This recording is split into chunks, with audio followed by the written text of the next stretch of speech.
Muitas graças por esta invitação. Para mim é uma honra sempre que posso partilhar esta película com o mundo. Para mim é uma alegria muito grande, porque estas mulheres, elas existem há mais de 2000 anos, o que é muito tempo, e têm um trabalho dentro da cultura japonesa muito distinto da imagem da mulher, a geisha. E foi isso que me saltou aos olhos, numa vez que li um haiku, um poema muito curtito, que estavas a falar justamente dos haikos. Eu li um poema muito curto sobre estas mulheres. Isto foi em 2013. E dizia algo como estas mulheres que voceiam ao fundo do mar.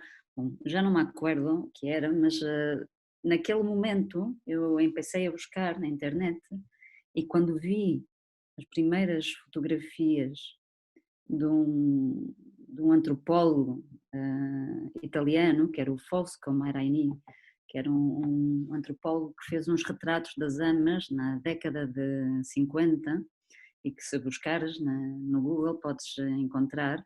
Ele fez as primeiras imagens destas mulheres, todas desnudas, são fotografias a preto e branco, em negro e branco, muito, muito belas, e eu quedei de imediato encantada e comecei a buscar se havia alguma película contemporânea. E quando percebi que não existia, eu pensei, então eu vou e vou fazer. Portanto, foi assim algo muito imediato, assim, o desejo de fazer um retrato sobre estas mulheres que eu percebi que sustentavam a pirâmide da família, o que é uma coisa muito fora do comum no mundo todo, e ainda mais no mundo oriental. E, portanto, eu fui uma primeira vez ao Japão em 2013 com uma bolsa financeira da Fundação Oriente, aqui em Lisboa, e essa primeira viagem eu fui só com a minha máquina fotográfica e visitei diferentes, como se diz, aldeias, Pueblos. diferentes pueblos, muito chiquititos, onde estas mulheres buceavam todos os dias durante o verão. E passei este período durante um mês só a correr fotografias. E no último dia não, mas nos últimos dias, antes de voltar, nenhum grupo de mulheres me tinha permitido ir para o mar com elas, ir com ir assistir a elas a bucearem, só me permitiam correr as fotografias em terra. E me sentia muito frustrada, se diz assim? Frustrada? Frustrada. Eu estava muito frustrada porque queria ver como é que era. E encontrei, já não fazia parte da minha lista de pueblos, continuei a procurar e encontrei um pueblo que se chamava Oahu. A situação é perto entre Osaka e Tóquio, assim, na zona costeira. E vi Oahu, ok, vamos lá, faltam 3 dias para me ir embora, vamos lá. E quando cheguei, era um domingo, ah, e, ah, e não é dia de pesca, não é dia de trabalho, e encontrei um pescador e ele levava comigo uma amiga que falava um pouquito de japonês, e perguntamos, existem aqui emas? E ele disse, sim, existem, mas hoje não se trabalha, mas eu vou telefonar à presidente, à chefe das amas daqui de Oahu. Em 2 minutos apareceu aquela que é, mais tarde no filme, a ama do meio, aquela ama que canta karaoke, Mayumi-san. Mayumi-san aparece neste domingo na mota, com um vestido incrível, com todo rendado, muitas cores, saltos altos. Eu fiquei, uau, esta mulher vai para o mar. e ela foi encantadora comigo e eu tentei explicar o que queria com esta amiga tradutora, explicámos assim algumas palavras e ela disse, pois manhã vens comigo? E quando cheguei nesse dia, o barco dela é o barco onde mais tarde fiz o filme e onde existiam mais 7 ou 8 mulheres a trabalhar e senti uma coisa que se sente para todos aqueles que hacem cinema, que é algo misterioso. Eu senti de imediato, olhei para a imagem do barco e para estas mulheres que olhavam também elas para mim e eu para elas, e neste encontro de miradas eu percebi, é aqui que eu vou filmar. E fui para o mar com elas e foi incrível, e foi assustador, incrivelmente assustador, porque era belo, era algo belo e que eu tinha sonhado, não é? Tive vários meses a sonhar, mas era muito perigoso, porque elas mergulhavam, desapareciam durante muito tempo e estavam sozinhas, espalhadas no mar. Elas não buceavam todas juntas, estavam todas separadas, né? O barco ia, largava uma, outra, outra, outra, e, uh, e a mim assustou-me muito porque havia uma mulher que também entra no filme, que é a terceira personagem, que já tinha quase 80 anos e eu fiquei, aquela podia ser a minha abuela, hein? Eu fiquei, como é que é possível? Então foi algo entre a beleza e o perigo e que é muito representativo daquilo que as mulheres têm que ser na vida para ter independência. São belas por natureza, como os homens também são, como todos os seres, mas porque se permitem a ser frágeis e ao mesmo tempo têm que enfrentar os perigos da natureza, que, enfim, e ainda mais do mar, não é? Abaixo da linha da água, nós não sabemos o que passa, é um mistério, não é? E, bom, foi assim que tudo começou e depois quando regressei a Portugal tinha muitas fotografias. Eu normalmente, quando estou a preparar uma película, eu fotografo muito os lugares, as pessoas, e percebi que mais do que um filme, eu tinha diferentes caminhos a explorar. Um livro de fotografia, uma exposição de fotografia, e enquanto buscava financiamento para a película, fui fazendo estes projetos distintos e depois sim, aconteceu o filme.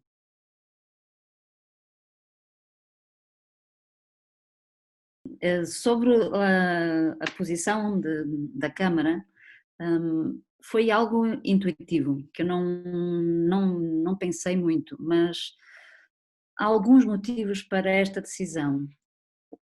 Primeiro, a equipe era muito pequena, éramos 3 pessoas, e aqui vou ver a Maria João, éramos 3 pessoas, eu, Cláudia, ela é diretora, Takashi Sugimoto, é o diretor de sonido, e Aya Koretsky, que ela é diretora de cine, mas estava sendo la tradução. O que ocorria é que eu nunca comunicava diretamente com as amas. Comunicava sempre através de Takashi e de Aya. Isto implicava que eu fosse uma figura um pouco presente, mas distante das amas. E quedava sempre um pouco lejano, assim, mais distante. E no Japão, como todos havemos visto as películas do Ozu, tudo se passa ao nível del piso.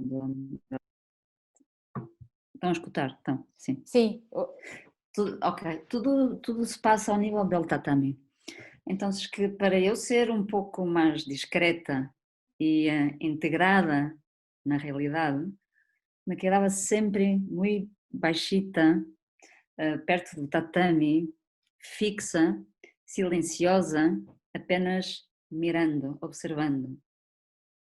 Isso acabou por decidir a linguagem formal intuitiva. Parou, de novo. Aí está, Voltou? Sim, aí voltou. voltou, aí voltou. Então, que esta posição física minha acabou por definir a estética e a linguagem formal da película. Um olhar, uma mirada próxima, mas com distância. Hum? Hum, Creio que respondi à pergunta sobre a posição de câmara. Sobre a câmara subaquática, eu queria muitíssimo bucear com aquelas mulheres, mas não era possível, não permitiam. O capitão, se diz capitão, capitão do barco, Tá. sim, o capitão não permitia e então invitamos um cameraman de imagens subaquáticas e foi uma relação muito interessante porque eu não conseguia ver, ter acesso às imagens que ele estava a fazer debaixo d'água. Portanto, ele buceava, fazia-se o trabalho e volvia, e à noite, em casa, mirávamos juntos e conversávamos, falávamos um pouco do que poderia ser no dia seguinte. Então foi um processo de confiança que para mim, que estou habituada, acostumada a ser toda a fotografia das minhas películas por mim foi um processo de grande aprendizagem e de confiança muito grande, muito grande. E foi também uma surpresa.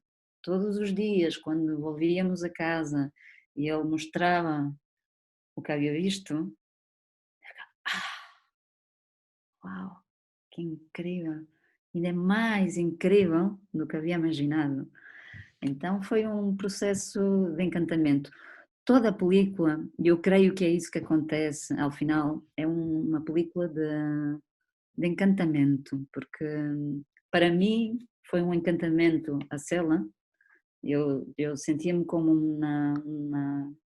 uma chica de, eu não sei, de 10 anos, 11 anos, 12 anos, encantada com algo que nunca havia visto e isso eu creio que está na mirada da película, um certo encantamento quase infantil e de deslumbramento por uma realidade que parece um sonho. Bom, porque eu também sou alguém que vive na Europa, Ocidente, com uma cultura, e a Maria João falava disso, de Portugal ser tão distinto da cultura japonesa.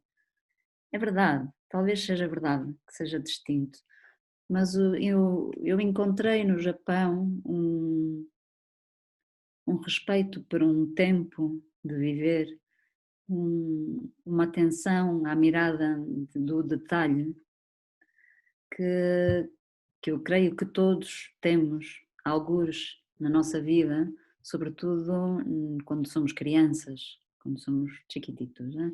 E na primeira vez que eu pisei no Japão, que eu entrei no Japão, eu senti essa ligação com um tempo interior que não tem, que não é europeu, que não é ocidental, que é algo humano, que eu acho, que eu creio que vamos todos perdendo ao longo da vida e que o Japão, sobretudo nos pueblos mais pequenos, há um respeito muito grande pelo tempo, pela escuta, que é muito bonito e que eu encontrei nas amas. Talvez isso esteja na película e que seja universal, talvez, não sei.